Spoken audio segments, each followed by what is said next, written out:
ini ya. Saya beralih ke sini dulu teman ya. Dioda segi 4 seperti ini ya. Ini dari PLN AC1 set ke sini masuk ke AC1. Lalu di sini dari kabel yang sama ini cabang lalu input maksudnya masuk ke AC2. Assalamualaikum warahmatullahi wabarakatuh. Temanku, alhamdulillah kita bertemu lagi teman ya di channel Tinular Channel. Nah teman, di kesempatan kali ini ya, ini di hadapan kita ini ada satu buah unit mesin las ya, mereknya Rhino MMA 200 ya. Dan ini teman, mesin las ini sudah saya perbaiki beberapa bulan yang lalu teman ya, dan videonya pun sudah saya upload beberapa bulan yang lalu. Jadi sehubungan banyaknya komentar ya dari teman-teman kita, dari subscriber saya ya, yang menanyakan seputar perbaikan mesin las ya, khususnya itu di bagian power supply-nya teman. Jadi setelah saya cerna komentar dari teman-teman kita itu ternyata masih belum memahami alur atau cara kerja power supply-nya teman ya. Jadi begini teman ya, power supply mesin las ini memang sangat berbeda sekali dengan power supply elektronik pada umumnya ya, seperti speaker aktif, televisi, dan rangkaian elektronik lainnya ya.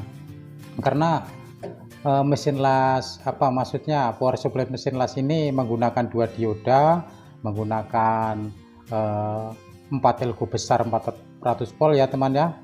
Terus di sini juga dilengkapi dengan rangkaian SOSTAR teman ya, rangkaian anti jeglek, masih juga menggunakan relay seperti itu. Ya memang kalau kita urut dari PLN-nya itu ya agak ya kurang lebihnya sama, tapi power supply untuk mesin las ini kita membutuhkan ketekunan ya, membutuhkan kejelian seperti itu. Jadi kita belajarnya itu bisa dikatakan serius teman ya.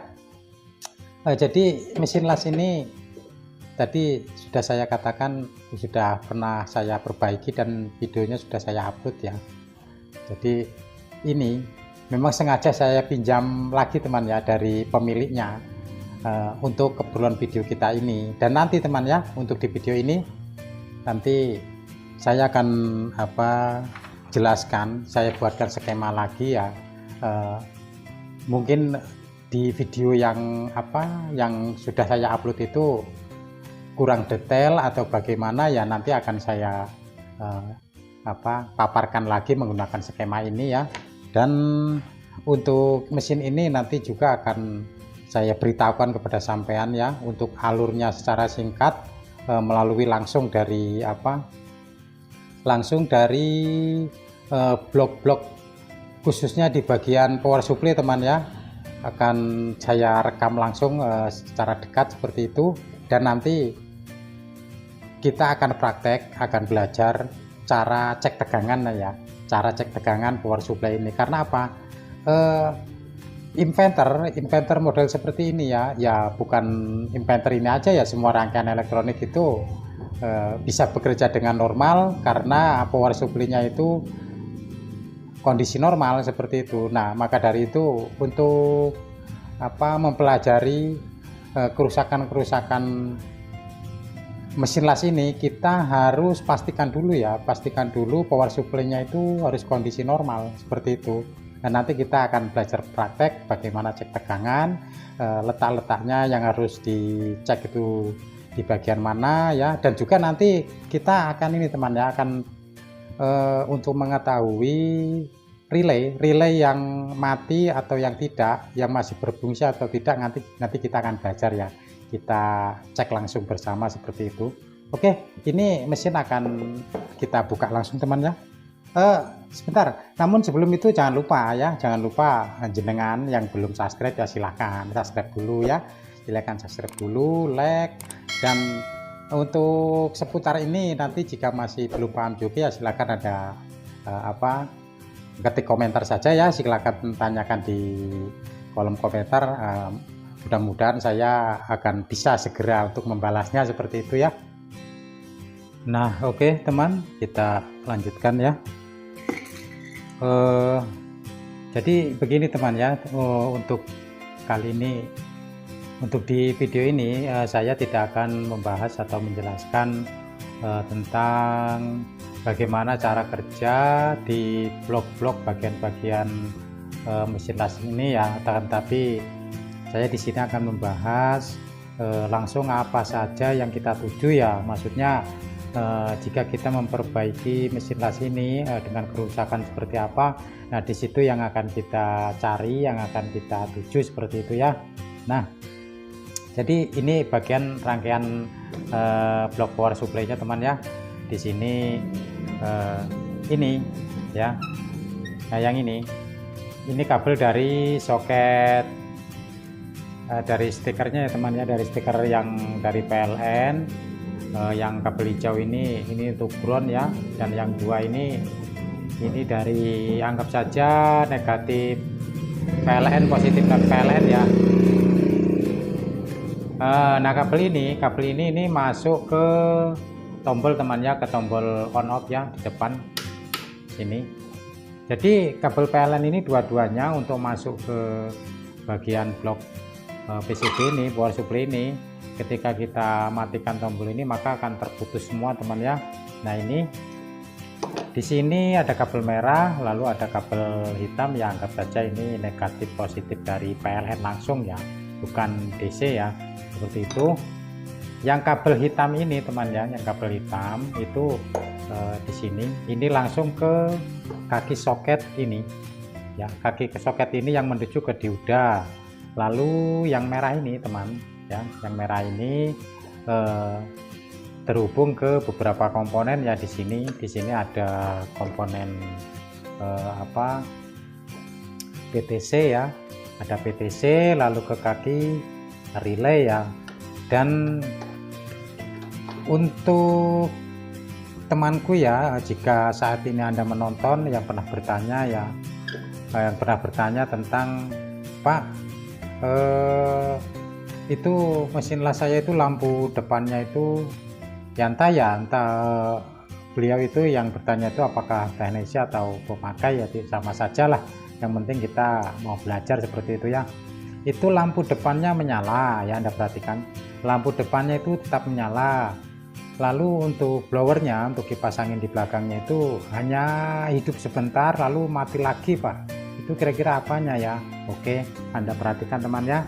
Kita untuk mempelajari power supply mesin las ini sebetulnya itu sama saja teman ya, walaupun beda-beda merek, besar kecilnya bodi mesin las ini. Kalau masih mesin las inventor seperti ini itu sama saja ya, akan tetapi jika kita sudah memahami alur cara kelistrikannya teman ya.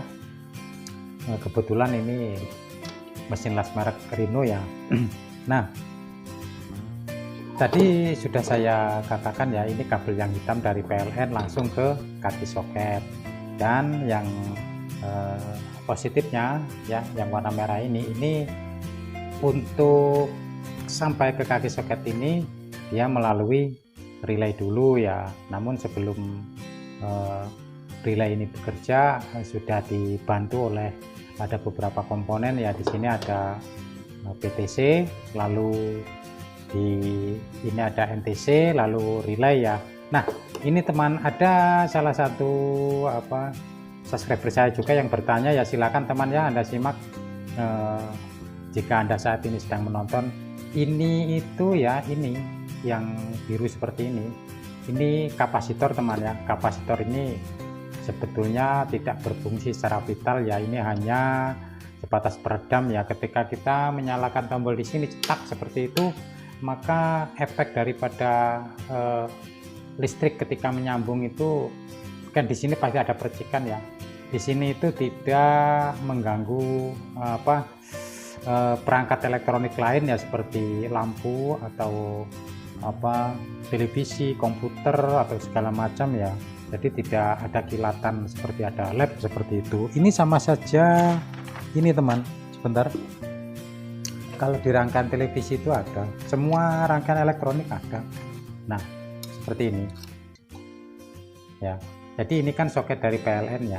Yang satu ini terhubung ke BIOS di sini, ke BIOS, lalu yang kaki satunya ke kaki satu kapasitor ini, dan yang ini terhubung ke kaki kapasitor ini seperti ini.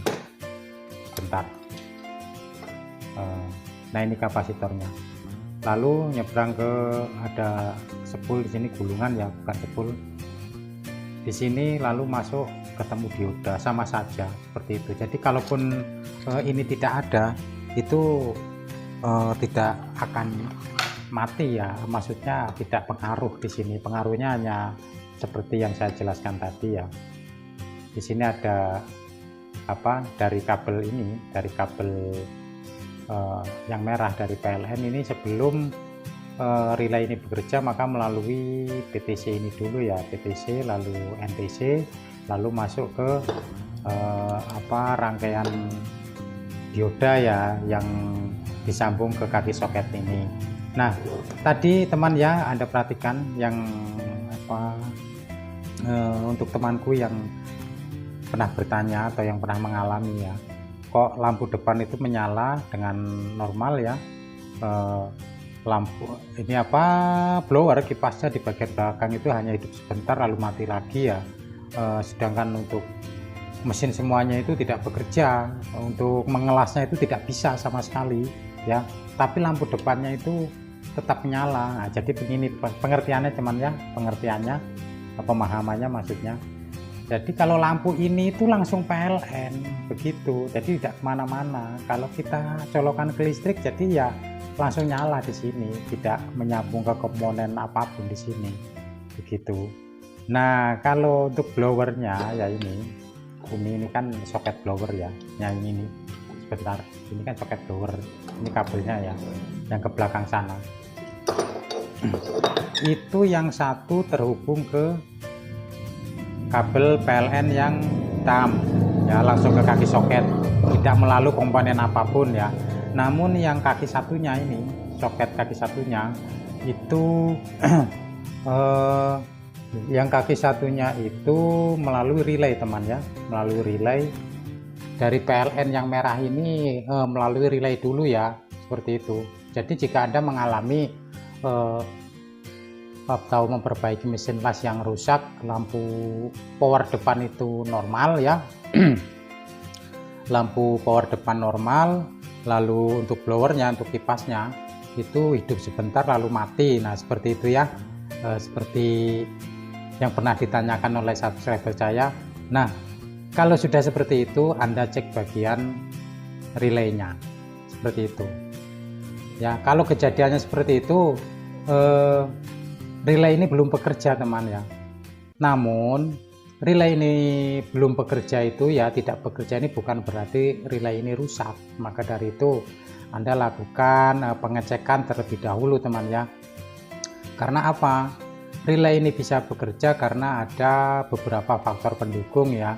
Salah satunya tegangan 25 volt itu harus ada, harus sampai di kaki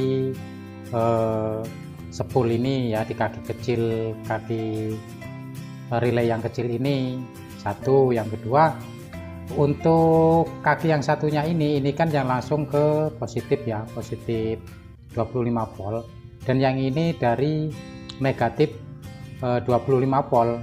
Namun dari negatif ini itu tidak langsung ke kaki sini teman, melainkan diolah dulu oleh rangkaian ini ya. Di sini ada MOSFET IRF ya. Kalau ini, karena saya waktu itu memperbaiki ini kan sudah bekas diperbaiki orang ya, jadi yang saya lihat di sini ada IRF Z 44N ya. Nah, coba saya balik saja. Nah, terlihat kan, nah seperti ini di rangkaian ini. Andai di sekitar rangkaian ini ada berapa komponen, 1, 2, 3, 4 ini ada yang bermasalah ya, maka ini tidak bekerja. Karena apa? Karena untuk tegangan negatifnya ya, yang untuk menyuplai kaki ini itu disaklar oleh MOSFET IRF tersebut teman ya. di situ. Nah, setelah Anda lakukan itu pengecekan, setelah semua dalam kondisi baik dan tegangan 25 voltnya itu ada di sini sampai di sini, untuk negatifnya sampai di sini, kok ini tetap saja tidak tersambung, ya bisa dipastikan relay ini yang rusak seperti itu ya. Silakan Anda ganti saja. Sudah. Lalu kemudian ini kita masih di seputar sini teman ya, karena saya akan mengupas tentang pertanyaan-pertanyaan dari subscriber saya ya, teman-teman kita di luar sana. Sudah sering saya katakan ya, sudah pernah saya sampaikan kepada sampean semua ya. Ini ada PTC, NTC. Ini bukan sembarang komponen yang fungsinya itu hanya asal-asalan teman ya. Ini sangat berpengaruh besar. Ini karena berfungsi sebagai shorter ya. Shorter itu anti jeglek seperti itu ya. Jika ini tidak difungsikan, dan pastinya Anda pernah berpikir ya, jika memperbaiki relay kok tidak bekerja atau rusak, Anda berpikir, oh bagaimana kalau ini kita jumper saja ininya, kan malah mudah. Jadi dari PLN langsung tersambung ke sini, bisa saja. Itu artinya kan kita tidak memungsikan, tidak mengaktifkan bagian rangkaian shorternya, kita langsung jumper ke sini. Nah, efeknya ya itu yang terjadi nanti MCB kita itu ketika kita menyolokkan, ketika kita tekan tombol sini, maka akan turun teman, akan jeglek seperti itu. Karena apa? Di saat kita menghidupkan ini, tegangan ini kan pelet langsung ke sini, set dalam itu kan ya secepat kilat ya, untuk mengisi elko di sini, kapasitor elko yang besar-besar ada 4 buah ini. Itu sangat spontan sehingga MCB kita itu tidak mampu ya. Nah, ini kalau melalui PTC lalu disambut oleh NTC ini, itu perlahan teman ya, perlahan mengisi ini, tidak spontan. Setelah ini sudah stabil sempurna, 300 volt sempurna, maka relay ini bekerja ya, tidak akan jeglek seperti itu. Karena cara kerja ini ya sedikit saya ulas ya, saya ulas ulang. Ini cara kerjanya PTC itu, ketika baru saja kita hidupkan ya, ini nilai resistansinya itu sangat rendah sekali teman ya, hanya sekitar, nanti kita ukur teman ya, sekitar 10 ohm apa berapa itu saya lupa juga. Diibaratkan pintu ketika kita baru start ya, baru mulai, ini diibaratkan pintu terbuka lebar ya, full terbuka seperti itu. Nah, namun ketika PTC ini dialiri listrik ya, ini bodi PTC ini akan semakin lama semakin panas teman ya. Seiring panasnya ini, maka nilai resistansinya itu semakin menaik dan nyampe ratusan lebih ya, sehingga arus PLN ini yang melalui sini ya, melalui ini lalu disambut NTC ini tidak mampu lagi menyeberang, tidak mampu lagi sampai di sini, karena ini sudah tertutup rapat. Itu tadi saya ibaratkan pintu yang sudah tertutup ketika bodi PTC ini sudah panas teman ya. Nah, lalu cara kerja ini untuk NTC nya, kalau NTC ini itu berlawanan dengan cara kerja PTC. Kalau NTC ini ketika baru saja dihidupkan ya, ini malah tertutup rapat teman. Jadi arus yang keluar dari sini itu, dari sini full ya, yang keluar dari sini di gap ini sedikit sekali.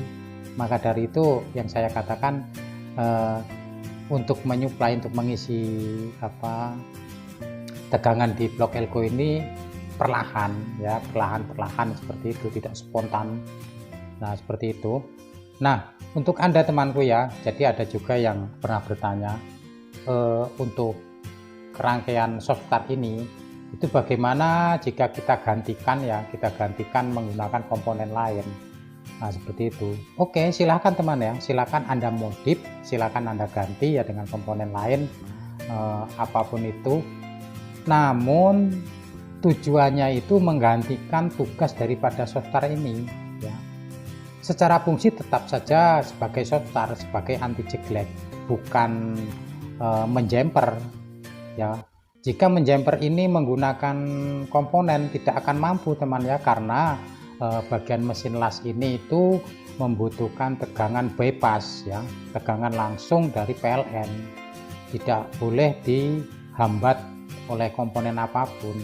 Jika ini tidak bekerja ya, relay ini tidak bekerja dan Anda mengakali untuk mengganti NTC atau PTC atau NTC ini menggunakan komponen lain, maka komponen tersebut tidak akan mampu ya, tidak akan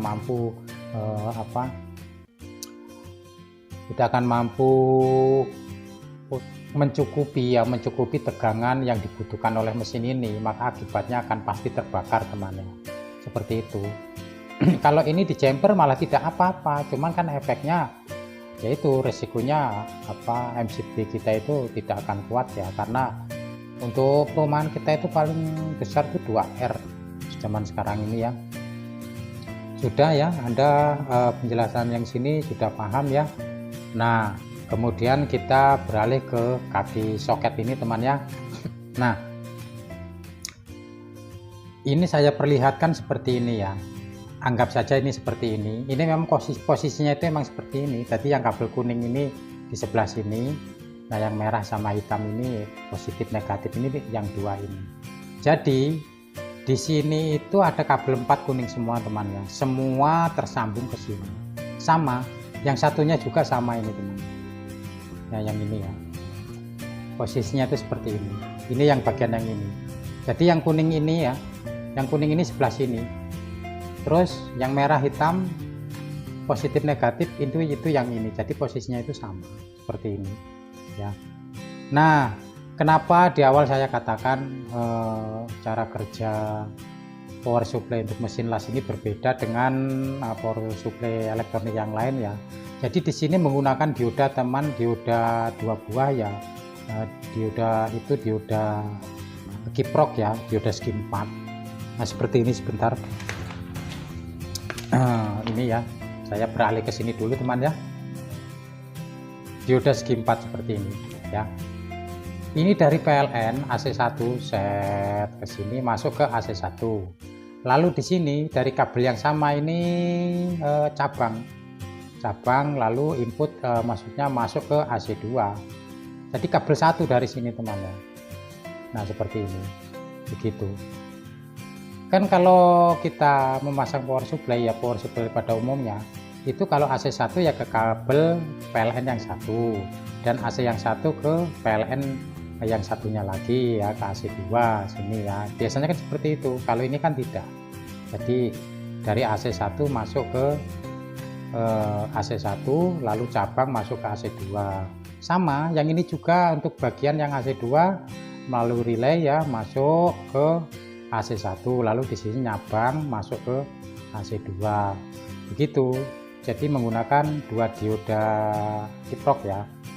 Dioda ya, ada bilang kiprok apa brit lah, yang penting segi 4 seperti itu. Untuk outputnya teman ya, outputnya itu ini B+, bukan, maksudnya ini positifnya ya, positifnya itu terhubung ke positif dioda satunya, jadi satu ya, sini. Nah, jadi satu, lalu ketemu kaki elko yang 4 buah itu, yang besar-besar itu, dan yang negatifnya ini di elko ini itu sama, ini terhubung ke negatif yang ini, jadi satu, ketemu kaki elko negatif yang satu, seperti itu, yang maksudnya yang elko 4 buah ini ya. Nah, di situ. Nah, setelah sudah turun ke sini, lalu di sini ketemu soket yang menuju ke atas teman ya. Mana sebentar, mana soketnya, ada di sini. Nah, ini kan posisinya di bawah yang ini ya, jadi menuju yang ke atas seperti itu. Sebentar, kita jangan ke atas dulu, kita di bawah dulu. Jadi temanku kalau mau cek tegangan ya, kalau mau cek tegangan itu kalau posisi apometer di sini, maka ini tegangan ini belum DC, ini masih AC, masih arus bolak-balik seperti itu, masih di sini. Nah, untuk mengecek tegangan DC-nya ya tetap di kaki elko. Ini posisi terpasang semua, ngeceknya tetap di elko sini, gitu. Lalu kemudian kalau kita nanti kita cek, kalau bukan di video ini karena takutnya waktunya terlalu lama teman ya. Nanti cara cek tegangan secara menyeluruh di bagian ini ya, begitu. Karena untuk cek tegangan juga banyak yang kita bahas ya. Nanti kita akan praktekkan ulang cara memasang, cara menggunakan power supply buatan kita ya waktu itu untuk mengecek tegangan ini. Nah, untuk gambaran ya, ini cara cek tegangan langsung di sini sudah teman ya, langsung di sini sudah. Lalu kita cara mengetahui relay ini, kalau ketika kita cek AC, untuk cek AC-nya di sini kok tidak ada tegangan di sini, ya berarti relay ini memang belum bekerja karena AC satunya itu kan di sini. Jadi kalau relay ini belum bekerja ya tidak akan sampai di sini. Tadi di awal saya sudah katakan ya, untuk bekerjanya relay ini banyak faktor komponen pendukung ya, termasuk tegangan 25 volt itu harus ada, lalu blok sini yang di MOSFET IRF itu juga harus posisi normal semua. Nah, jika kita semua sudah cek semua ya, di sini normal ya, tegangan ada yang dari atas ya, yang 25 volt ada, relay ini kita cek di sini ada AC220 ada, sampai di sini juga ada, kok mesin tidak ini ya, masih tidak bisa digunakan, apinya kecil atau hanya hidup sebentar dan lain-lain ya. Nah, seperti itu. Anda silakan cek di bagian-bagian sini teman. Ini kan banyak resistor kecil-kecil ya di sini ya. Sebentar, terlihat kan ya resistor ini, Anda cek. Lalu nggak perlu Anda langsung ganti langsung ya, ini karena banyak uangnya, mahal juga ya kalau Anda ganti segitu banyak. Anda cek dulu MOSFET-nya ini, transistornya ini. Seperti itu. Kalau untuk mengecek di bagian sini, ini sebenarnya alatnya cuma segini teman ya. Ini hanya resistor, dioda Zener, kan Anda pasti bisa lah untuk mengecek-ngecek seperti ini. Untuk mengecek kapasitor, ini kan rangkaian, nanti kita belum ke sini ya, nanti kita akan naik ke sini ya. Ini kalau yang kita perbaiki itu setelah power supply itu normal semua, kita cek menggunakan apometer ya, itu umurnya panjang, bisa sampai 2 menit, 1 sampai 2 menit, berarti kondisi ini normal, begitu teman. Tapi apinya kok kecil, nah Anda cek bagian ini, MOSFET ini. Berbeda lagi kalau tidak keluar tegangan sama sekali teman. Di sini normal ya, tegangan itu di sini normal, tapi kok di sini di bagian tanglasnya ini sama sekali tidak ada tegangan. Nah, di sini Anda perhatikan bagian PWM-nya ya, karena blok PWM ini di sini ada beberapa MOSFET ya, Anda cek di sini. Ya biasa, ini kerjaan kita teman, ini dioda ini Anda cek. Memang harus telaten orang elektro itu. Nah, di sini kan ada IC juga ya di sini. Coba Anda cek. Jika Anda kok mau mengecek di bagian ini terasa sulit, boleh Anda silakan cek di bagian MOSFET-nya. Cuman yang saya katakan Anda harus mengecek di bagian PWM-nya ini tuh ketika tegangan itu 0, tidak ada sama sekali teman ya. Begitu. Tapi kalau tegangan itu ada, kondisi drop atau hilang seperti itu, Anda yang harus dicek itu bagian sini, bagian MOSFET yang besar-besar ini, seperti itu. Karena biasanya kalau tegangan drop itu ada sesuatu yang mengganggu perjalanan arusnya ya, perjalanan tegangannya gitu. Kalau tidak keluar sama sekali berarti bagian blok impedancernya itu belum bekerja, karena bekerjanya trafo switching itu ya, itu dibangkitkan oleh blok PWM ini teman, seperti itu. Sudah ya.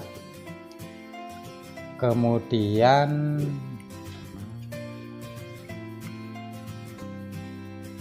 mana lagi teman yang harus kita bahas? Jadi sepertinya ya yang saya bahas baru saja itu sudah sesuai apa yang sudah ditanyakan oleh subscriber saya semuanya ya, sepertinya sudah saya sampaikan di sini.